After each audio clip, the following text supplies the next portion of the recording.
Hi everyone. I am Harry Falconer. I'm a planner at the Two Rivers Ottaquechee Regional Commission. So, for the benefit of you folks, in case any of you are new to the world of being a zoning administrator, and for any folks who are watching this on recording later, um, just a brief overview of who we are and what we're doing here. So, Two Rivers is a regional planning commission that is we're the planning body for 30 towns on the Vermont side of the Upper Valley. So that encompasses most of Windsor and Orange counties and a few other scattered towns in there. So we help towns write zoning bylaws, flood bylaws, manage grants related to planning.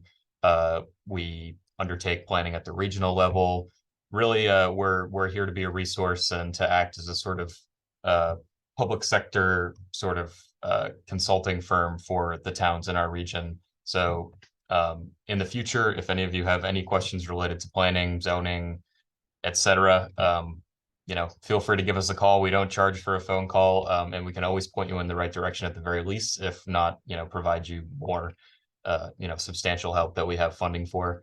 So that's just a quick primer on what we do, and we really encourage people to reach out to us anytime you have questions.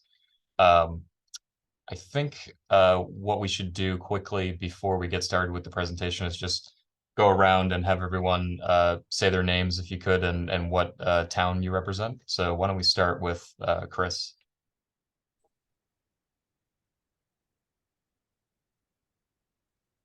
There we go. Right.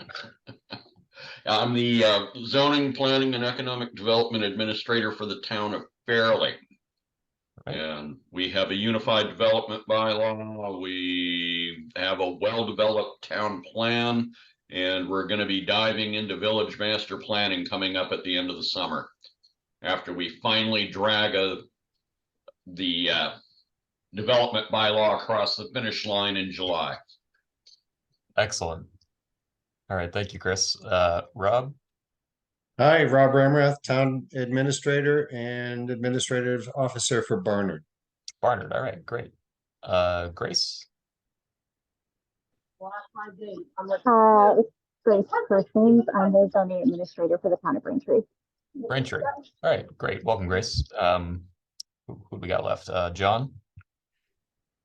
Yeah, hi there. I'm John Paulette. I'm the ordinance administrator and E911 coordinator for Heartland. There's no zoning in Heartland, but you had a few topics in this meeting that I was particularly interested in. We're looking at getting into quite a lot of readdressing over the next year or two. And we have a lot of some old issues with access permits. And also looking to just come up to speed and have a better understanding of Act 250. All right, great. Yeah, there's plenty of state level stuff in this presentation that'll be relevant to you. So welcome, glad to have you. Thanks. Is that it for housekeeping, Kevin? Should we just jump into it at this point? Sure, and I'll just introduce myself. Sure. Many of you may know me. I'm Kevin Geiger. I'm the Director of Planning at the Two Rivers Ottaquechee Regional Commission. All right. As we go along, Harry, do you want people to ask you questions any time, or do you want to take them at certain times? If you've got a burning question that you're worried you're going to forget, why don't we just have you throw it in the chat, and then maybe you can screen them, Kevin, to see if that's something that we should talk about immediately. Otherwise, we'll just do questions at the end, if that's all right with everybody. Can everybody see the slideshow?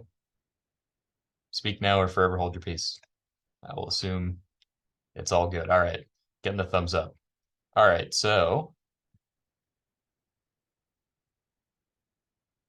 our agenda for tonight. So we're going to talk about a few sort of minor but important compliance things that you should know for in general for being a zoning administrator.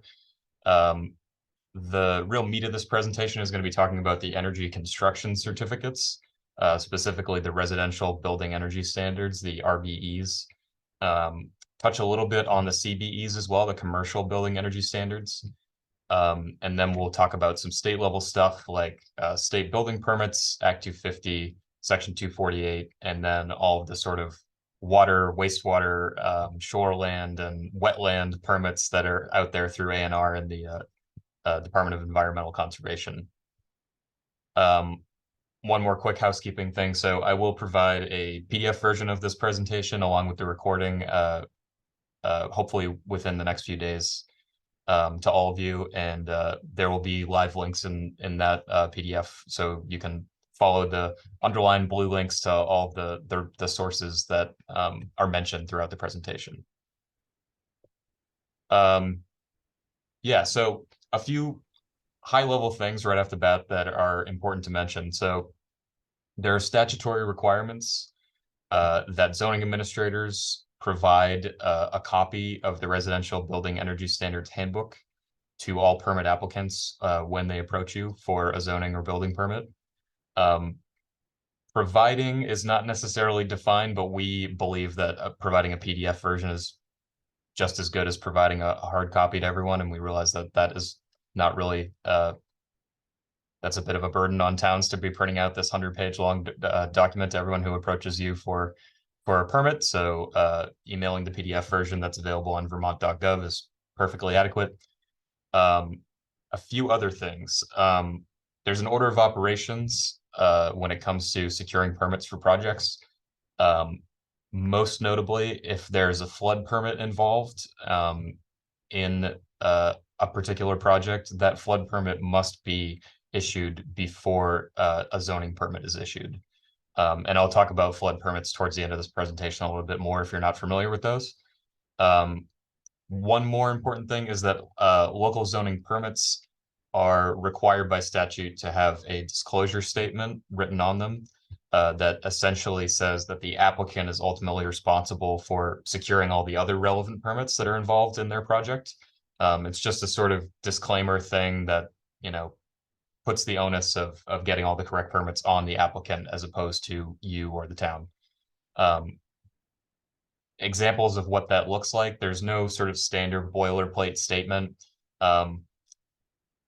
If copying and pasting is perfectly acceptable in this case, just make sure that it, you know, everything applies directly to your take out any language that is specific to another town. So here are a few examples, one from East Montpelier, one from Bolton. So it just names the statute that created this requirement and notifies applicants formally that someone in the waiting room again, notifies the applicants formally that there may be other relevant permits out there that it is their responsibility to pursue.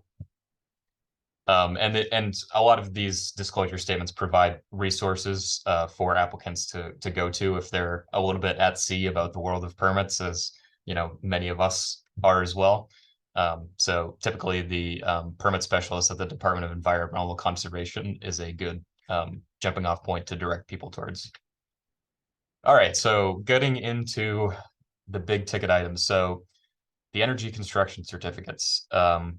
There are two different energy construction certificates, one being the Residential Building Energy Standards and the other being the Commercial Building Energy Standards, the RBES and the CBEs. The RBEs, they are updated every few years on average. The most recent version is from 2020. These standards apply to all residential buildings that are 3 stories or less in height above grade, so not including basement level or things below ground level. And it applies very broadly to new construction, additions, renovations, alterations, and repairs.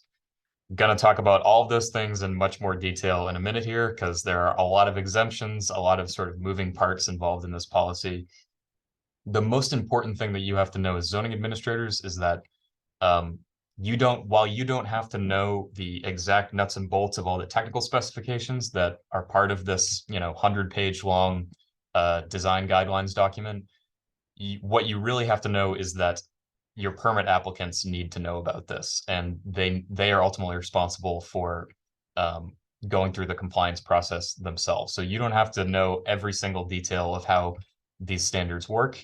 You just have to know that you have to provide them with a copy of the standards and notify them that this is something that they have to comply with. So there are a few major exemption categories. So owner builder projects would be one of the more significant exemption categories. So a project where the owner is acting as their own general contractor, and I'll touch on that specifically in a little bit. Mobile homes are also exempted because they are regulated at the federal level by the statute that is linked down at the bottom there. Summer and hunting camps, primitive camps, unconditioned buildings, so buildings that don't have any capacity for heating or cooling, those are all exempt as well. Another major thing to note is that contractors are essentially responsible for self-reporting compliance with this policy. So again, that's not on you to enforce necessarily. Another high-level thing to note about the RBES is that there are two different levels of code stringency that projects can comply with, one being the base code, one being the stretch code. The base code is essentially what is required at a base level, as the name suggests. The stretch code applies for projects where Act 250 applies, and it also applies in towns that opt into having stretch code be their standard energy code at the local level. If you're not sure about that, it would be best to determine whether your town is one of those towns. So information overload on the right here, that is just for illustrative purposes to show you all of the different requirements and all of the different categories that are regulated under these standards. Again, you are not expected to know every single one of these details on this incredibly long and complicated document. I'm just here to sort of point you in the right direction and tell you what you do need to know, and let you know that you should be referring your applicants to this document. So all projects, regardless of which of the compliance processes they ultimately decide to go through, have to comply with these basic requirements that are laid out in Chapter 2 of the RBES. They have sort of broad applicability for the building envelope, vapor retarders, HVAC, water heating, electrical, lighting, all those sort of broad categories of components of your building. And then once you get into the actual compliance methods, there will be additional requirements that go on top of these basic requirements. Regardless of compliance method, all projects have to also follow the ventilation and combustion safety requirements. So these are really ultimately very basic requirements. There are some tricky aspects to them, but they essentially are meant to ensure that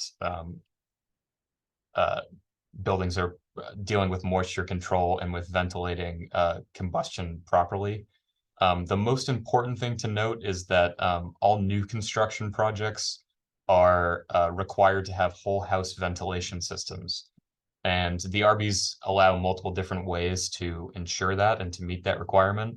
That's detailed in Chapter 3, which are the ventilation and combustion safety requirements. Again, it gets very technical very quick after this. This is the sort of broad strokes on the right here of the different ways that you can comply, or that project applicants can comply. Industry standards like ASHRAE and Building Science Corp standards are one of them. You can also follow the passive house guidelines, or follow a specific sort of what they call a prescriptive method that is also laid out in Chapter 3. But again, the basics are just that new construction must have one of these whole house ventilation systems, and then there are additional requirements on top of that sort of whole house ventilation for specific appliances like exhaust fans, range hoods, dryer vents, and things like that, all laid out in Chapter 3.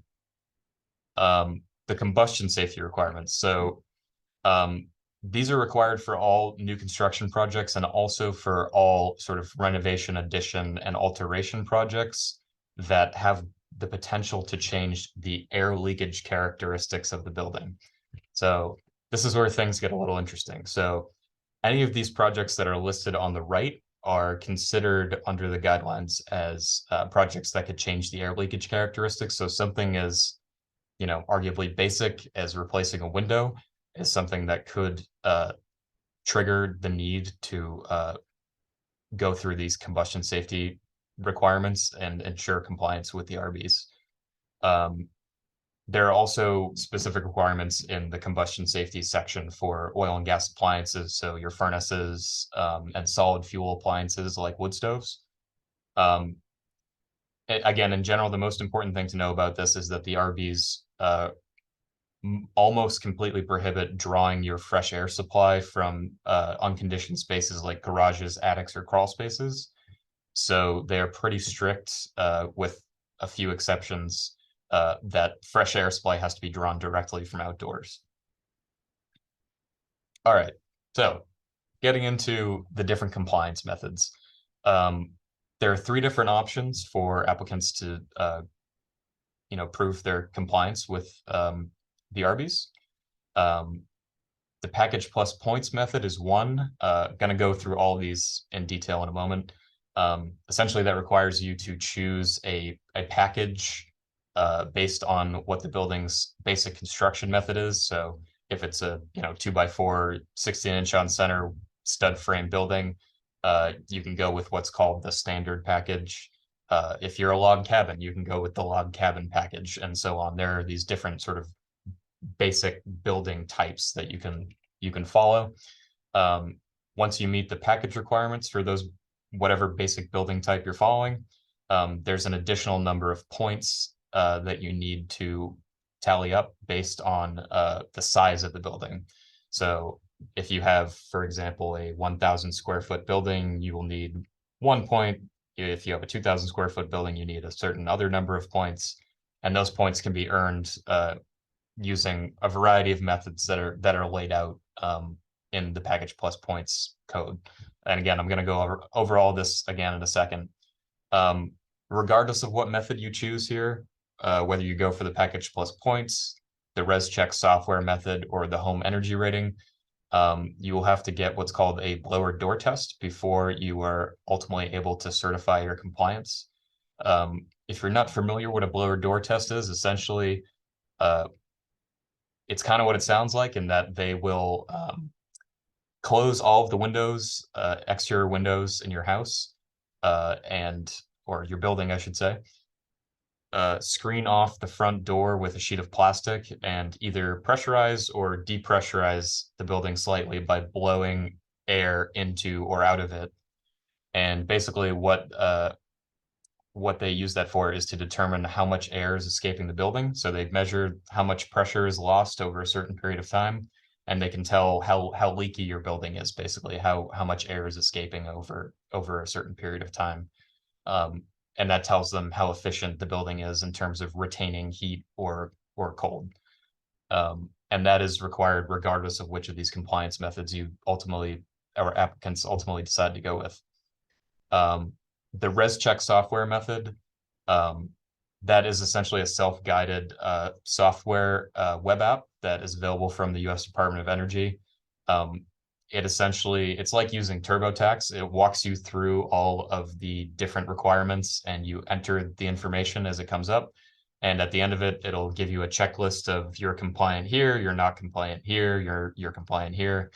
And once you bring that checklist up to everything is in compliance, it will spit out a certificate for you, which you can then go forward and do your blower door test and self-certify compliance. And finally, there's the home energy rating. This is essentially outsourcing the whole process to a professional, which obviously is very appealing, but will cost more money. And they will use a standard called the Home Energy Rating System, or standard, aka HERS, to evaluate your building, and will give you the sign off to certify the building through the RBES process.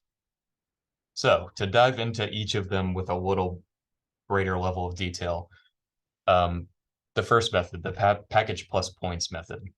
So these are all the different packages in the columns here. Package 1, standard. Package 2, SIPs, which are structural insulated panels. Package 3, thick wall. So if you're using something thicker than your standard 2x4 framing. And package 4, cavity only, which is if you are not doing continuous insulation over top of the studs, and you are only putting insulation in the cavity between the studs. And finally, the last method is the log home, which essentially just refers you to the ICC's log home standards. to work with that package. A few important things to note about the packages in general. These are not necessarily ideal for buildings with a lot of unique sort of structural components or, novel building techniques. Again, they are really for sort of commonly used technologies and techniques. Specifically, buildings with metal framing along the exterior are called out as being not permitted to use the package plus points methods at all. So if you're not using lumber for your studs, this is not an eligible choice for you to use. If you're looking to get the stretch code certification, you cannot use the package plus points method to use stretch code if you're doing the cavity only or the log home packages. So essentially only package 1, 2, and 3 are able to meet stretch code by using the package plus points method. The other somewhat tricky thing, which I think is important to mention, is that the RBES document doesn't explicitly define what these different packages are.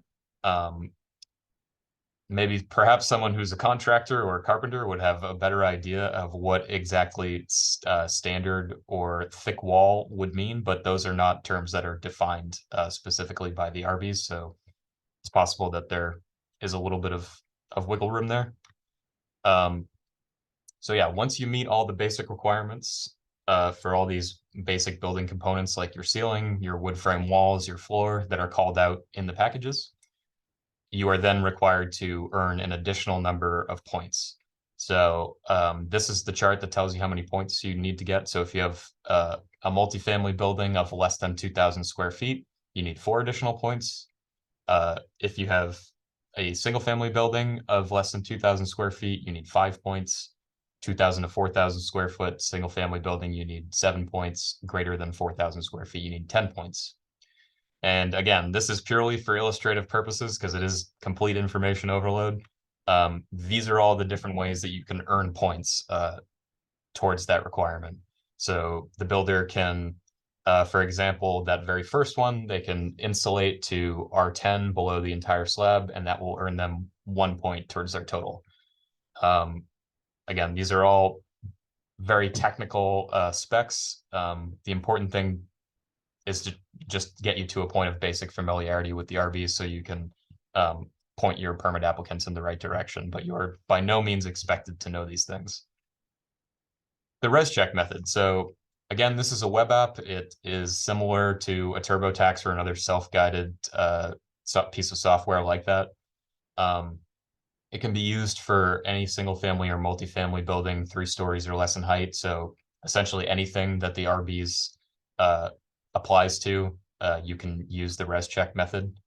However, it cannot be used to meet stretch code, again, because it's a little bit too self-guided to meet the more stringent requirements of stretch code.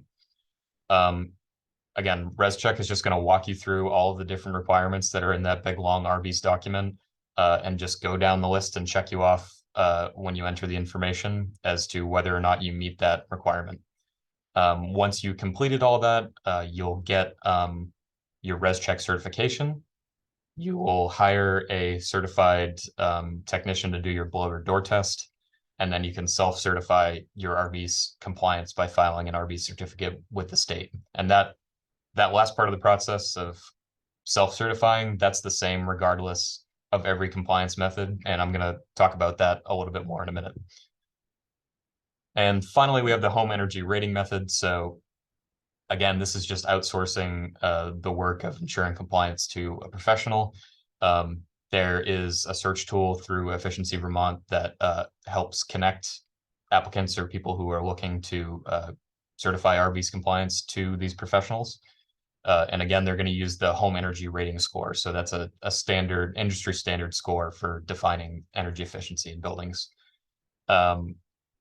The steps are essentially that you involve this professional at every stage of the process. So they come in during the design phase and they'll direct you towards any, design changes that you need to make right off the bat in order to meet compliance. The applicant should notify their professional if any design changes occur during the building process, and they will walk you through whether or not those will meet compliance and how you can do so. And then the professional will come in at the end of the project to do their final inspection, conduct a blower door test, and then give you the sign off to self-certify. So all of those things that we just talked about are how you go about certifying compliance for both new construction and work on existing buildings, whether that be renovations, additions, repairs. There are a few sort of general rules about what sort of work triggers the need for complying with the RBES. So any of those things could trigger the need to comply with the RBES, alterations, additions, renovations, or repairs.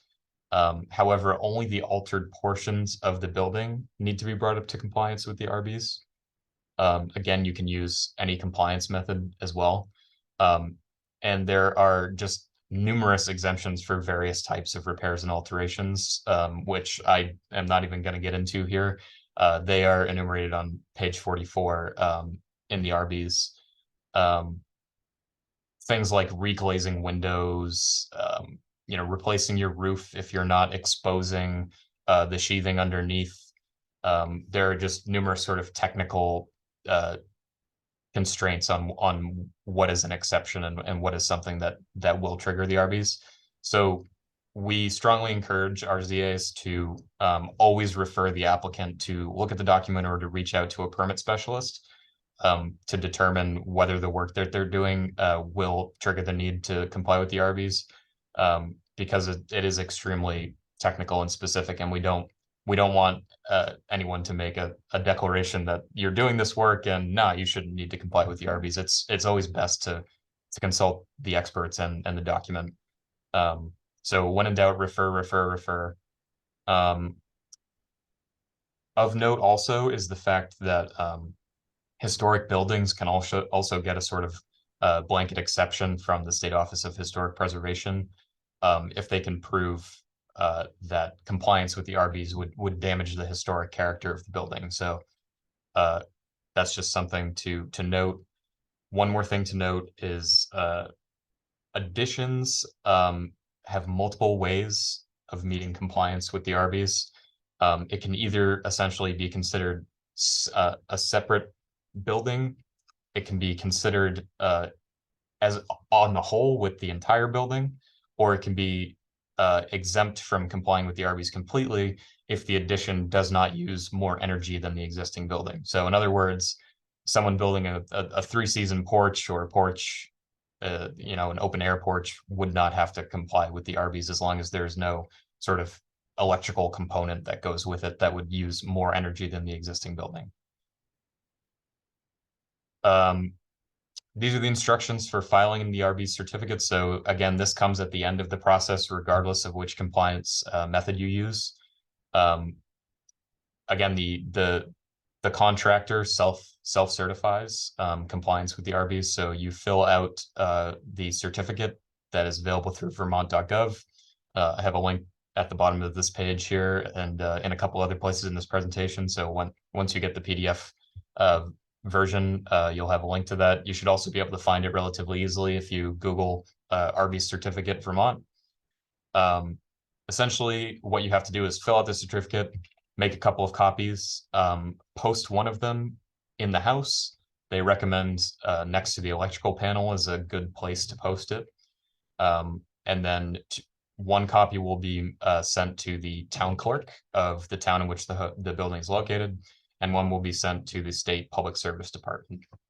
And they also recommend that you retain one for your records. So Harry, that's a good point for our ZAs to remember is the town clerk may or may not be aware of the municipal land records that the permits, zoning permits are filed in.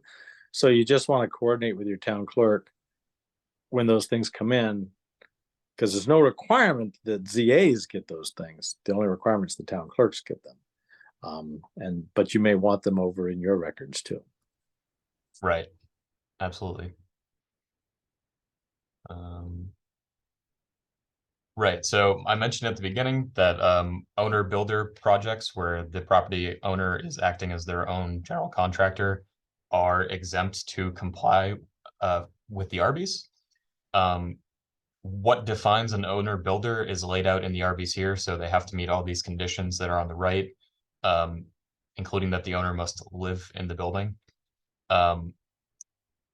So again, while the owner builder is not required to meet the strictures of the RBES, they are required to fill out a disclosure form stating that they are not compliant with the RBES before entering into a purchase and sale agreement to sell that house or that building. The form is almost identical to the standard RBES certificate because in the interest of disclosure, the state would like the owner builder to enumerate exactly where the building is not compliant. So they'll be able to specify which requirements they have not met in the building process. So it looks almost identical to an RBES certificate. And again, that is a statutory requirement. So in order to execute or enter a purchase and sales agreement, someone who has gotten this owner builder exemption would have to fill out this disclosure form. Yeah, so to briefly talk about the commercial counterpart to the RBES, the CBEs. So the code document is free to view on the International Code Council website.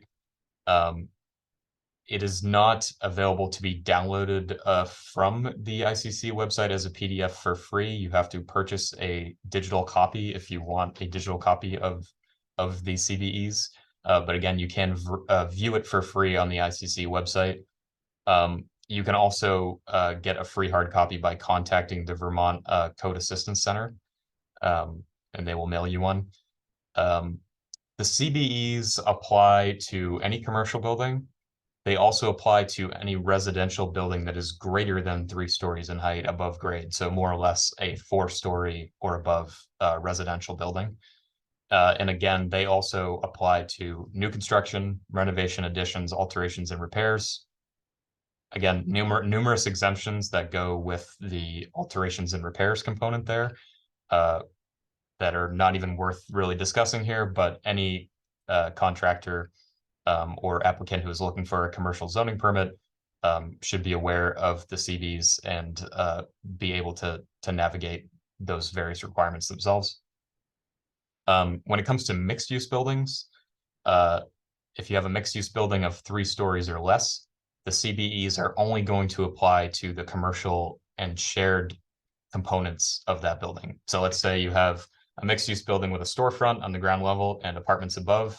The CBEs are only going to apply to projects that take place within the storefront portion of the building and any shared hallways between the commercial and residential component. For buildings of 4 stories or more that are mixed use, say, again, there's probably not going to be many of these in our region specifically, but there may be a few, like a large apartment building or something with retail on the ground floor. The CBs is going to apply to all areas of that building, regardless. But again, that's going to be kind of an edge case in our region. There aren't a lot of 4-story or more mixed use buildings. Exemptions. So buildings that have a very low energy use overall, so less than 3.4 BTUs per hour per square foot, are going to be blanket exempt from the CBs. Unconditioned buildings, other types of unconditioned buildings like greenhouses, yurts, which are funnily enough specifically called out in the CBs as being exempt, tents and equipment buildings. So they define equipment buildings as something like, say, a pump house or something like that, that is not meant to be occupied space and is just a structure meant to house mechanical equipment or electrical equipment. Those are exempt from meeting the CBs as well. There's no differentiation between base code and stretch code in the CBs. So even projects that that trigger Act 250 only need to follow the standard code requirements in order to meet the the equivalent of stretch code. The certification process. So the CB certificate is intended to be filed and filled out by the project professionals that are involved in the project.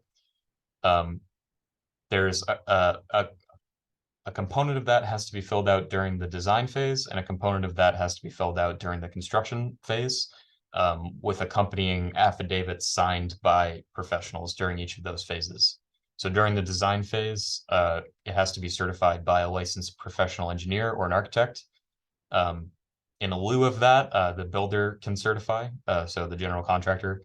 And during the construction phase, the general contractor or construction manager has to certify it. And in lieu of that, the building owner can certify if there are no general contractors involved in the project. The owner in turn can rely on affidavits from their subcontractors if they lack the technical expertise to go through that process.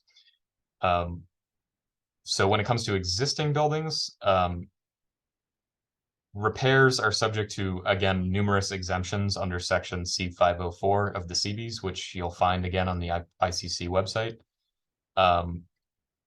Change of use and occupancy usually does not trigger CBs, but if the change results in increased fuel or electric usage, it does trigger the CBs. So something like a building or a commercial, a retail building changing its use to an office building or something like that. If it reduces the hours and reduces the amount of time the building is occupied, which would have an effect on fuel or electric use, that would trigger the need to meet the CBs. And of course, there is help out there for navigating this incredibly complicated process.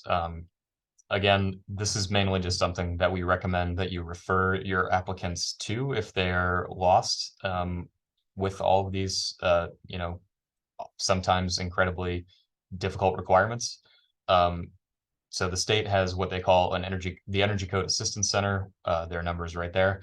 That can be contacted at any time for technical assistance with navigating through either of these standards.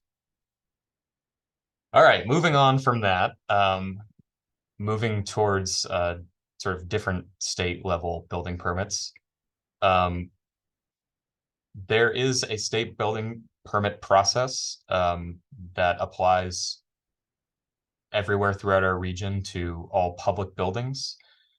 Public buildings is defined as any rental unit, regardless of if it's a single family or multifamily home. All commercial buildings, except for registered home daycares, which have a sort of separate regulation process, and all residential buildings except for single family owner occupied. So along with the rental unit requirement, that means that essentially any residential building except for a single family owner occupied building is subject to a state building permit. And that does apply to new construction, renovation, or addition. State building permits are administered by the Division of Fire Safety and DPS, the Department of Public Safety. The people to talk to for navigating you through this process are the fire safety regional offices, which their borders are drawn by county. So we have a couple of different counties in our region, mostly Windsor and Orange County, but we also have a couple of Addison County towns and a Rutland County town. The Addison County towns and the Rutland County town would report to the fire safety office out of Rutland City. Windsor County reports to the office in Springfield, and Orange County reports to the office in Waterbury.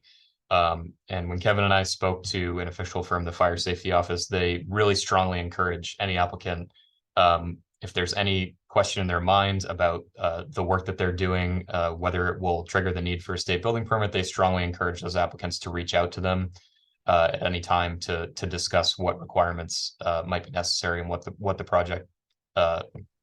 process looks like. Harry, I just want Yes. to jump in here a little bit. And so many of your bylaws may say that interior renovations don't require a zoning permit and a bunch of things are exempt. And it's important for the applicants to understand that's not exempt. that just may be exempt from your zoning bylaw. And so going forward, when we write bylaws, we're probably going to put a note in there, but you may just want to write in there or put a sticky in your bylaws or something to remind people when they see that there are other permits out there in the world besides just yours. Right. Absolutely. And to sort of emphasize that, fire safety is very strict that no construction take place before the state building permit is issued. And they do reserve the right to inspect a property at any time during construction in order to enforce that.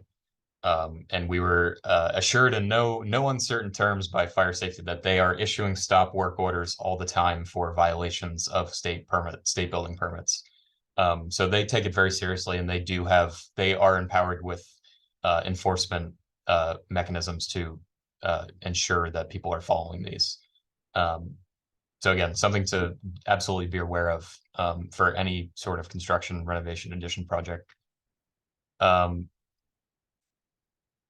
So they are issued for not only general construction, but there are additional specific permits that go along with electrical and plumbing projects. This chart on the right sort of lays out what is required depending on the type of project. So single family owner occupied homes will not require a licensed electrician to do electrical work or a state level permit for electrical work. However, they will require a licensed plumber to do plumbing work. So again, applicants are strongly encouraged to reach out to fire safety to help navigate this process, because it's not necessarily straightforward, and we want to ensure that people are, complying with these requirements as much as possible. The permit forms are all available on fire safety's website.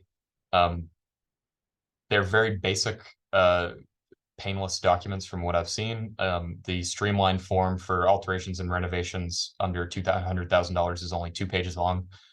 So this is not necessary. It doesn't have to be a very onerous process for applicants once they become aware that this is a process that they have to go through. Fire safety also has a number of code information sheets like this one on the right that are intended for the specific purpose of helping navigate applicants through the process. So definitely encourage anyone who's got a project in process to check out those code information sheets on their website. The cost of the permits is typically $8 per $1,000 of project cost. Permits are also required for a change of use or ownership. However, that is a flat fee of $125, assuming there is no work being done on the building.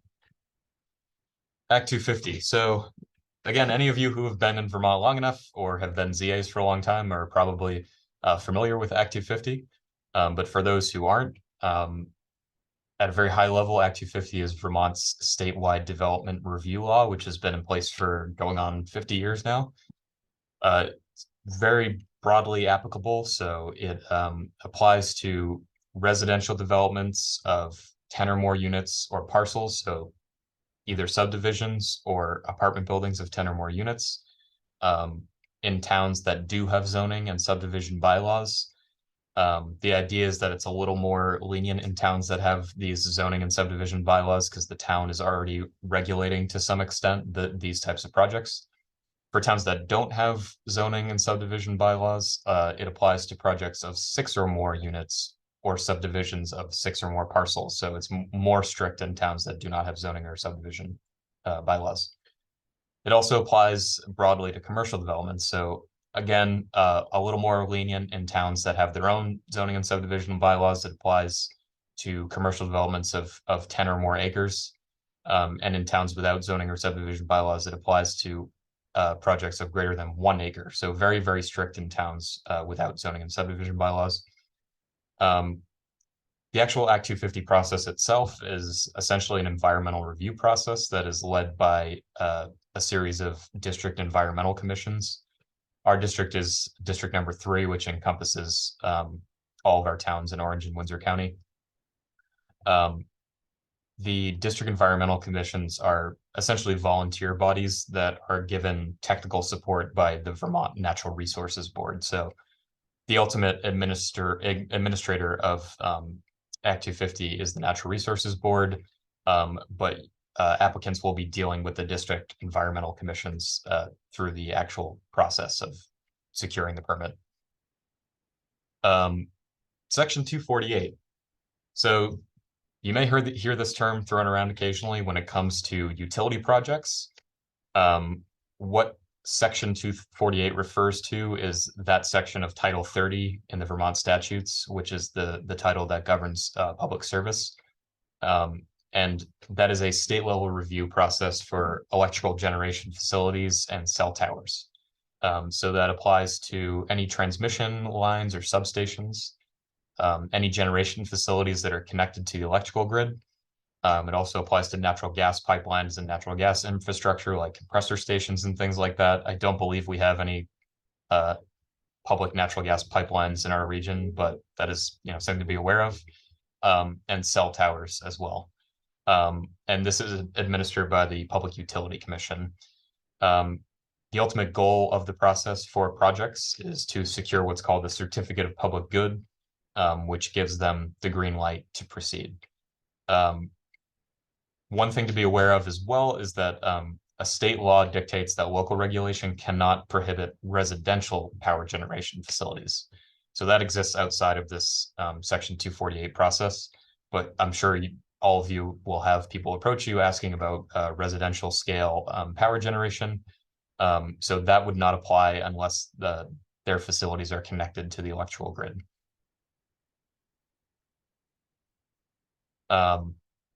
Water and wastewater permits. So this is going to be a very common one. This is the blanket term for the same permit that people might refer to as a septic permit or a state subdivision permit. That is administered by the Department of Environmental Conservation through their regional offices. So as you can see on this map on the right here, our region is sort of split down the middle between the towns that are in Orange County and Addison County, and the towns that are in, the towns that are in Orange County and the towns that are in Windsor County or Addison County. The towns in the south will report to the Springfield office. The towns in the north will report to the Montpelier office. These permits are required for all new and replacement septic systems. They're also required for establishing a private potable water supply, like a well. And they are required for connecting to a public water or sewer infrastructure.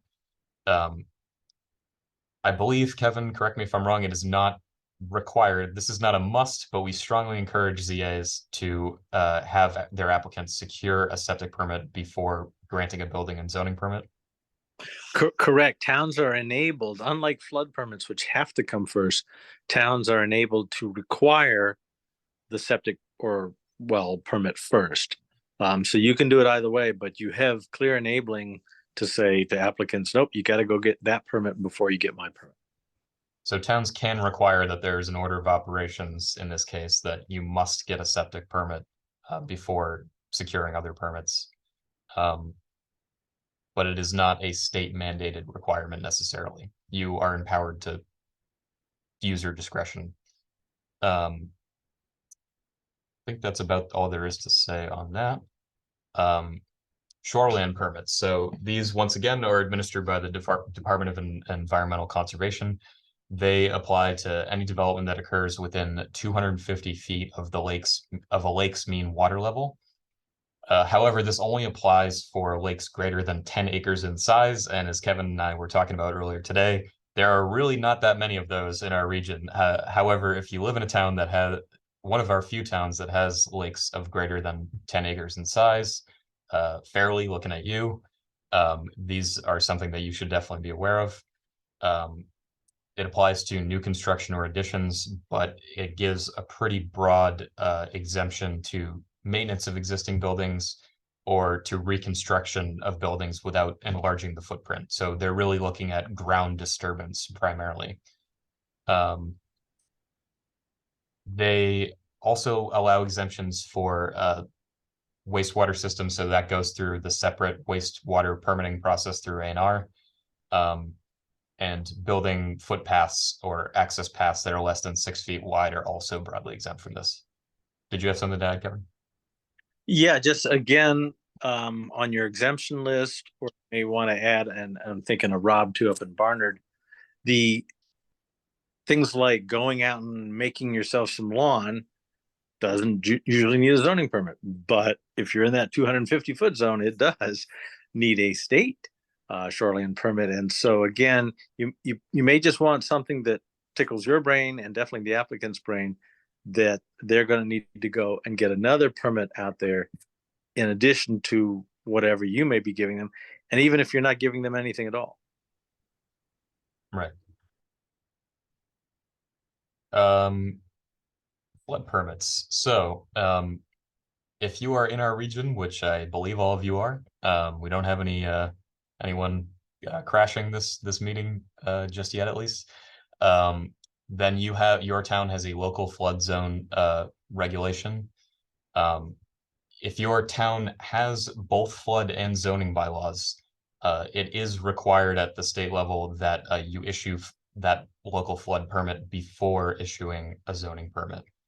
I should say it is required that you issue that a flood permit is secured, whether it's a state flood permit or a local flood permit for any project that triggers the need for a flood permit before they get a zoning permit from you. At the state level, there are a series of activities that are defined as being exempt from local flood zone regulation.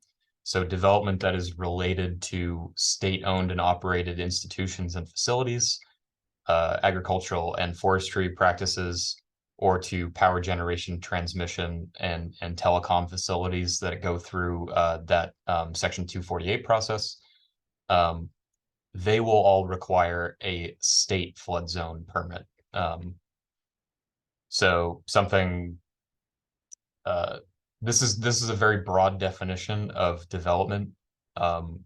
So we want to, strongly encourage applicants to, always reach out to the state to inquire about whether a flood permit is required in their case, because this is a very broad-reaching definition that includes anything that essentially disturbs or displaces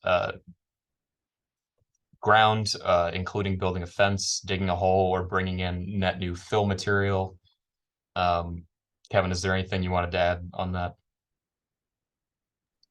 No, that's true. There's stuff in here that's It's a very low threshold. The definition of development in here is even broader than the statutory development under Title 24. Access permits. Again, AKA these are driveway or curb cut permits. These are governed under Section 1111. There are two levels of permit, one at the state level, one at the local level. So your town will have a local driveway permitting process for access to town highways. I believe that usually goes through the road foreman, Kevin, is that correct? Yep, usually, yep. At the state level, that applies to anyone who is seeking access to a state road. For both new access, modifications like, paving a existing dirt access point, or building a new driveway bridge or something like that. So those will all need state level permits through VTrans. There are costs associated with these permits, but residential and agricultural uses are issued free of charge to applicants. A&R permits. So this is kind of just our broad catch-all slide about this because there are many of them. Almost all of them relate to water and regulation of water quality. There are A&R permits that apply to wetlands, ponds, lake encroachment, stream alteration, which again is a very broad definition, which I've pulled there. It's the movement, excavation, or fill of 10 or more cubic yards annually in any perennial stream, or construction or maintenance of a berm in a flood hazard area or river corridor. So anyone who is doing any kind of ground disturbing activity within a perennial the floodway of a perennial stream is most likely going to trigger the need for a stream alteration permit. It's a very broadly applicable permit. The A&R has a permit navigator tool that is very useful for most projects that we highly recommend pointing applicants towards, because in many cases, applicants will need more than one of these A&R permits for a single project. For example, the stream alteration, any stream alteration permit technically also requires a flood permit. Once you have secured the stream alteration permit, it should be a pretty much perfunctory process of getting the additional flood permit on top of that from A&R. But again, it just goes to show how many different permits are associated with doing work within the vicinity of waterways. So strongly encourage people to use that A&R permit navigator. More complex projects, they recommend that you reach out to one of A&R's community assistance specialists. There's also some literature such as the permit handbook and some info sheets that go along with that should help people navigate this very sort of difficult process. And that's all we have, I guess, for reviewing all the various permits that are out there. Any questions?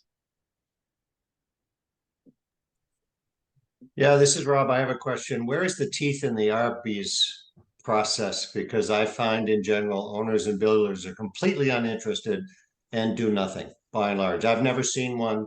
You know, I haven't been around for 1,000 years. I've been around only for 3 years doing this, but I have yet to have one delivered back to the town hall, probably on, I don't know, pick a number, 12 houses, 13 houses in that period. Mhm. Yeah. So there are no teeth in the RBES, essentially. It is a self-guided process. There has been, I believe, legislation introduced to try to make it a more formal and enforceable process. The one thing that may prove a hiccup for people navigating through that process is if you need to get a state building permit, the Department of Fire Safety will check whether you have an RBES certificate or whether you are engaged in the RBES process when and if they inspect your property. So that was something that was emphasized to Kevin and I when we met with officials from fire safety. So they are a quasi enforcement mechanism of that. They could potentially, I believe, pull your state permit if you are not complying with the RBES. Is that correct, Kevin? Yeah, but Rob is right in that there is no state fine. The law is clear in that it does not cloud your title. Unlike lack of a zoning permit might cloud your title, things like that. One of the things you can do that if you want to in your bylaw, because the state is lax on many things sometimes, is to make that also a local requirement. So you go, part of our requirement is that you get that before we issue a zoning permit. And then they become a zoning violation. Then you're still stuck back with your typical zoning violation enforcement, hoo-ha. But then potentially you can be going after them too. I would imagine it's also a liability concern when it comes to the disclosure form, which is mandated by the state, that if you've built the building, if you were an owner builder and you try to sell a property or enter a purchase and sales agreement without that disclosure form, that is illegal. So there's probably some liability that goes towards trying to sell a property without making that disclosure. But other than that, there are no fines associated with not complying with the RBES, nothing like that. Okay, thank you. Somebody, when we started, had an Act 250 or an access permit question, I think. Yeah, hi there. That may have been me. I was just more interested in tuning into just what you had to say. I'm still kind of new, coming on board here. I guess in particular, if this isn't a bad place to ask some access driveway permit kind of questions. Mm-hmm. Yeah. Just in Heartland, I kind of find the process is a little messy. I've only been doing the ordinance work, a couple months. I also work in the town clerk's office, so I'm kind of familiar with both ends of the municipal side, the recording and whatnot. I've recently stumbled across a small collection of access permits that are 10 years old that have never been recorded, and have entered some sort of what the town called a temporary permit kind of area. I don't know. I just looking in general to what the trend is around Vermont. Like how complicated does this simple driveway permit have to be when it comes to town maintained roads versus state maintained roads? We have Route 12 and Route 5 that run through town. I haven't had to do too many access permits quite yet, but I am getting ready to with the snow melting now. I'm going to start getting those requests pretty soon. Yeah, a couple of things. Sometimes title attorneys will be bothered if there isn't an access permit in the file. And so sometimes they'll come into towns and try to basically get an after the fact access permit for the thing that's out there. There are temporary access permits typically used for logging operations and things like that towns can issue. The thing that I find towns don't probably enforce as much that they should is an access permit is required for a modification to an existing drive. So as Harry said, you got a gravel drive and you're going to pave it. You got a dinky drive and you're going to widen it, or you're going to replace your driveway culvert. All those things, access permit. Most towns either use the chair of the select board or the road foreman or some combination of those two to handle those permits out there. Sometimes because when they're building that access, they have to go in your ditch, and they then would need to comply with whatever standards, road and bridge standards you have for the bridging the ditch. Usually there's a culvert in there. Sometimes the towns put in that culvert. Sometimes the applicants are required to put in the culvert, but to the town standards. And so that's usually where the road foreman gets a kind of heads up something's going on. Sure. But yeah, thank you. I have good relationships with your road foreman about those type of things. And again, it's something that the applicant may, not be thinking of. Especially you don't have it in Heartland, but in the towns that have zoning where they issue site plan approvals that show an access on it, and the applicant might go, well, I got my access approved because it's on my site plan. Well, that's actually not the access permit. You need an access permit on top of that. Sure. I guess I'd be interested, and maybe this meeting isn't the time for it, but maybe to speak with someone, at Twin Rivers to kind of go over our permitting process. Our access permit is it's quite old. The workflow is just a little funny. So what I guess it originally came down to was issuing a temporary permit for driveways. And the verbiage on the form says that the homeowner is to contact the town again to finalize the driveway permit with a final inspection. And what I ended up finding is we have a slew of permits that were issued temporary permits, but the loop was never closed. Okay. Homeowners never got back in touch with the town. The town never reached out. These are 10-year-old permits at this point. Yeah, I haven't seen a temporary permit for that particular thing. I don't know if Rob deals with them directly in Barnard there, but Rita Cito at our office is our transportation planner. Yep. And so she'll be a good contact for that. We can have Rita reach out to you.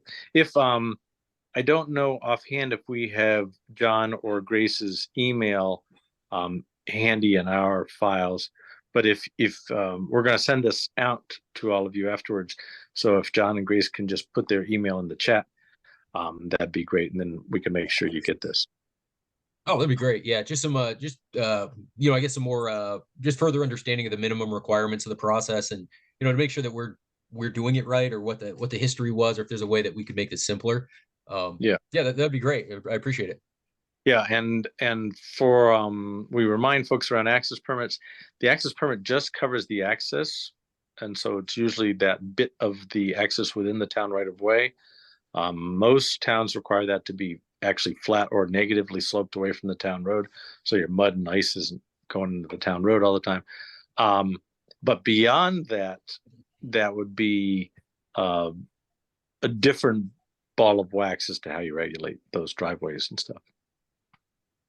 Okay. Yeah. All right. Understood. Do you have your hands up?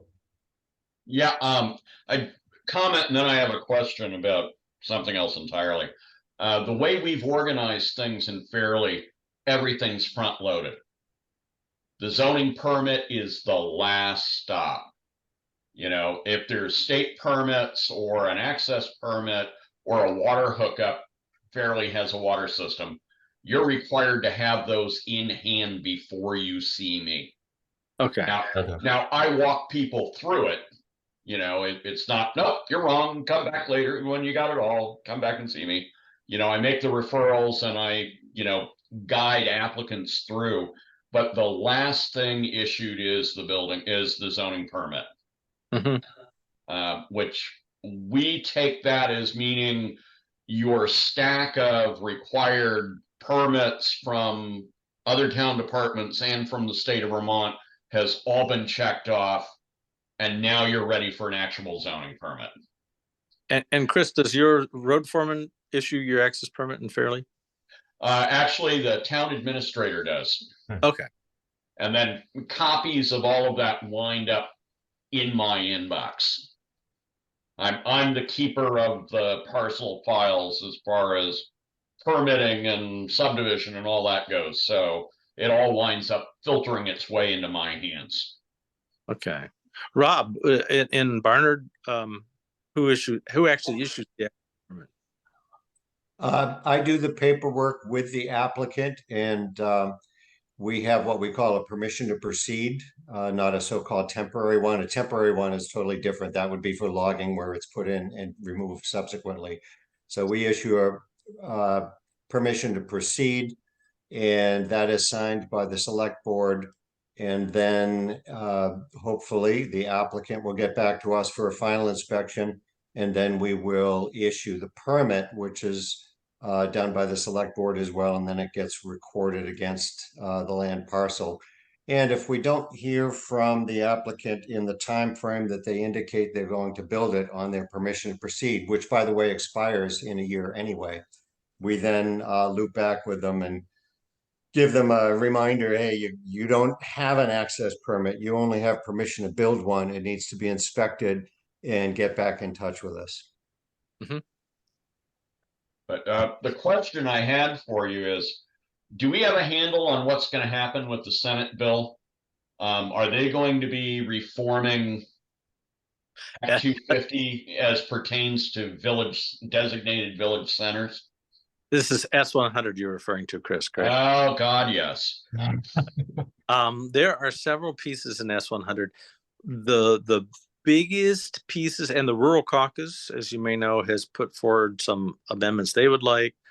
The biggest things that are in play, but I couldn't tell you in my crystal ball how they're going to come out. One of the big things would be to take residential structures of 4 units or less and just exempt them from Act 250 entirely. One would raise that 10 limit that Harry's talking about to 25. So smaller projects wouldn't trigger Act 250. The other ones would exempt potentially any project within designated villages. So not a village zoning district, but a state designated village or downtown from Act 250 entirely. I think that's getting a lot of pushback. We'll see about that.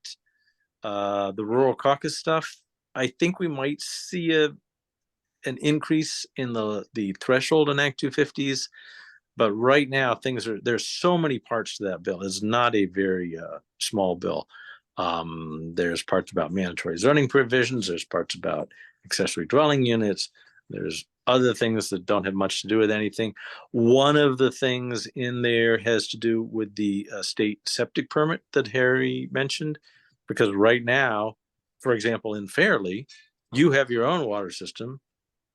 Your water system issues a permit, but the state also has to issue a permit for the exact same work that the water system has okayed. And they would be, I think they would do away with that double permitting for water and wastewater onto public systems. So we'll see. There it's still bumbling around there, Chris.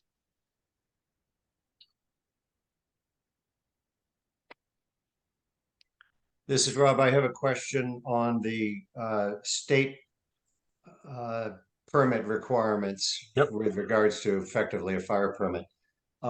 If somebody wants to build a dwelling and they say, I want to use it 20% of the time for short-term rental, does that trigger the need for a state building permit? Yes. Yes. Rentals, if it's rented for a single night, that's a rental under their definition. Okay. Yeah. The thing when we were talking with them, the thing is, if they're building it to potentially be a rental, yes. If they have a house right now, that's a change of use, change of ownership. Right. And then they decide that they're going to rent the house, then they really should get a state building permit as well. It's a simpler, more straightforward process. But it just okays that the building is in compliance with the rental code. You may not have an answer to this follow-up question, but I'm just curious. Any savvy homeowner who intended to get into the business of short-term rentals would be in touch with their insurance company to make sure everything is in order there. Do you happen to know, will insurance companies cue their customers that, hey, you would need a fire permit from the state if you're going to do rental? I have no eyes on that. That when I'll see Landon in a couple weeks, and I'll ask him if he ever gets that back from insurance folks. Yeah, it would make sense. You would think the insurance companies would essentially mandate that they're going to want to see not only compliance with the state, but more importantly, all of the safety aspects that are mandated by the state permit for their insurance. Yeah, and here, let me give you all, to me, what I call the foam hammer, because your powers, as you all know, are not unlimited and godlike, being administrative officers. However, you can do what I call issue courtesy copies to people. And so if you see something that isn't up to code, you could, if you could send their mortgage lender a courtesy copy of the notice of alleged violation. You could just be writing the landowner letter going, I think you need building code stuff. Courtesy copy off to their insurance company, if you know who that is. And through the powers of copying people, you might wake them up to something that's a little more urgent than a zoning violation out there. I have seen a fire department issue somebody a letter where they had not built their driveway in accordance with the local driveway ordinance, saying, we can't get to your house, just thought you wanted you to know. And they sent their insurance company a copy of that letter, and the people got on it pretty quick.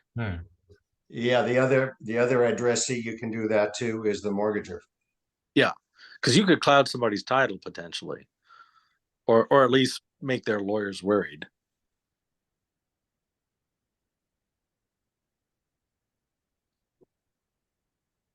And those, especially for John down in Heartland, because you don't have a zoning permit, somebody's insurance company may be the people who much more they care about than whatever you are going to do to them. Some tricks of the trade here. Yeah, that's a good point. You're coming at it from an angle that I wasn't thinking about, but yeah, that makes sense.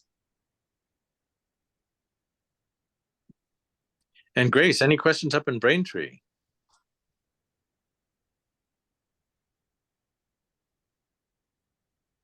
No, I don't think so. Okay. All right. Well, if we have a lull in the question, if you don't mind, I have a sort of a detailed RB's question Sure. based on what was said with regards to heating equipment needing outdoor supply air. Correct. If you have a coal stove for heating, an anthracite coal stove, you can't essentially run a coal stove safely without a barometric damper. Do barometric dampers have to have outside supply air because it won't work? There are requirements for dampers in the basic requirements. I don't know the technical aspect of this. Do you, Kevin?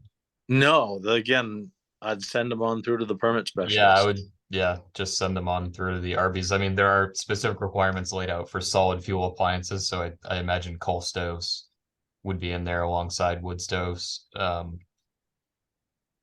Yeah, there may be exemptions or specifics about how you're supposed to do that with different technologies, but Okay, thanks. yep. And the nice thing about the presentation that Harry will send you is all of those links are live links. And so you'll be able to shoot through to the permit specialists and whatnot.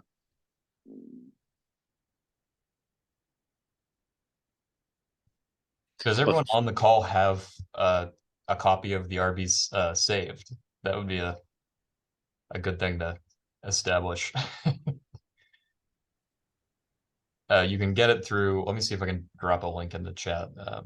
Yeah, if you can. While you're doing that, Harry, thank you all for coming. One of the things that the state wants us to do when we did trainings is to ask you all. They used to give us a form, and now they basically say, ask the participants if they gained knowledge. So number one, like, was this a good training? And are you smarter than when you started? And you can put that in the chat, or you can just use the thumbs up signal and kind of go, yeah, we're better than we were, hopefully, or you can not do anything at all, or shoot fireworks off or whatever, and then we will know. And because we're supposed to report this to the state, like, oh, we had 4 people come, and Chris says he's better off than he was. Yeah, the input. You don't have to know the tech specs of any of this stuff. You just have to know they're out there and when to refer people, which is always. Oh, thanks. The chat, very good. And as Harry started, we're paid to answer your question somewhat. We're around. I know Chris and Rob call me a good amount. I'll be sending you guys to Harry more and more, or Kyle in our office, especially around flood stuff. And oftentimes, if one of us isn't the exact person, there may be a transportation question to go into Rita, or a flood permit question going to Kyle or Pete or me, or a law of the trees issue, open meeting law issue, you name it. We either know it or we broker it through to a pile of people. Hey, Harry, we do a housing task force the first Monday of every month, West Fairleigh, Thetford, and Fairleigh. Should I be inviting you to that now that Kevin has been kicked upstairs? Sure. I'll send you the link before I shut down for the night. Excellent. Thank you. What does it mean that Kevin has been kicked upstairs? I think I've just been kicked. He's got somebody to do his grunt stuff now, apparently. I'm in the process of downloading my brain into Harry and all the others. That's right. Yeah.